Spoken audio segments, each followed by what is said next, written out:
Maya-maya pa, isang hudyat ang narinig ng lahat. Ay, ano yun? Wala. Wala sa labas. Baka isipin nila tapos na. Kaya nga. Oh my God. Kung kabado ang apat na nasa Ultimate Eye, ang ibang housemates naman, Tumunog! Request ulit? Hindi. Ano yan? Their plates. Tumunog. Ow! Yung ano, kubiertos. Ano ba yun? Yeah, plato nila tumunog sa labas. Kubiertos nila. maya-maya pa sa may garden, Natin eh, parang hindi na nakakatanggalan. Ayun o, yung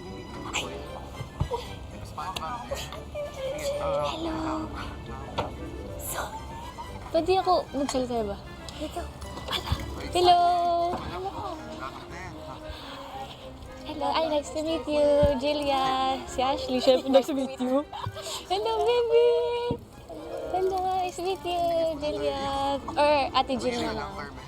Parang mapurol to. Iyan naman na. Kaya nga, mapurol naman. Oh, Sa bahay. Hello. this is work. Ano daw eh, sasama daw ako siya. Oo. Ako po kuya, natutuwa po talaga ako kasi kilala ko na po talaga si Ate Jill kasi naka-work ko na po siya, maliit pa lang po ako. Kaya natutuwa po ako na naka-visit po siya dito sa loob ng bahay niyo kuya at na-meet ko po siya ulit. Siya, kuya, nagulat po talaga ako, kuya, na si Jillian Ward po kuya yung pumasok. kung patuloy na kinikilala ng girls ang kanilang bisita sa loob ng bahay, patuloy naman ang iba na housemates sa paglilinis. Hindi, go lang. Yung pillows. 1, 2, 3, go. Baba. Commit. Ganyan na. Commit. Nakadikit pa. Yo! Hey! Sorry.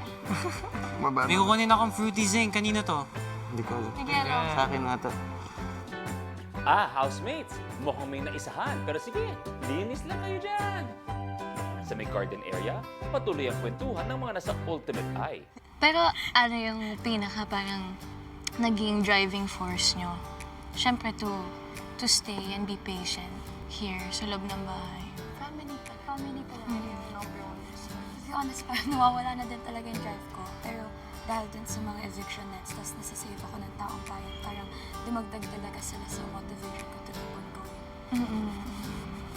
Same with Ashley din. I was nominated 3 times. I also got 6 times. So I feel like yung mga times na yun, yung mga times na niligtas ako ng mga tao, I used it as a motivation na they want me to stay. Yun. Ako, number one family talaga. Yung mga words na pinapalitan sa akin before I can. Para yun talaga yung pinaka-important ko. Baby. Ako, family din, and yung mga kasama ko din. Kasi nakikita ko na nag-e-enjoy din sila. Kaya talagang, hawa-hawa lang talaga. Kasi nag-e-enjoy naman kami. Tapos parang siblings na rin talaga kami. Oh, cute. Big family.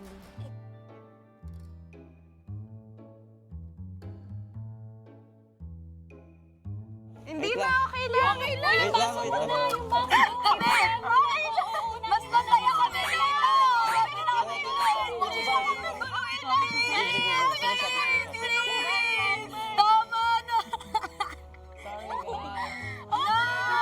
Okay lang. Okay lang talaga. Okay lang. Seryoso. Okay na kami. Okay lang. Dito na kami. Wait lang, umiiyak kasi ako. Nakakaiyak. Wait lang, si Ashley. Yo, wait lang. Pwede magsikip. Wait lang, magtakip. Si Ashley mamatay talaga. Promise. Aray ko siya yun sa batok. Oh, sige, ayan. Sorry.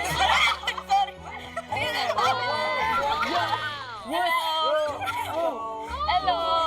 Sorry, yung buko. Hello. Ay, ganyan ko yun. Hello, ako si Jillian. Ate Jill na lang. Oh, hello. Hello.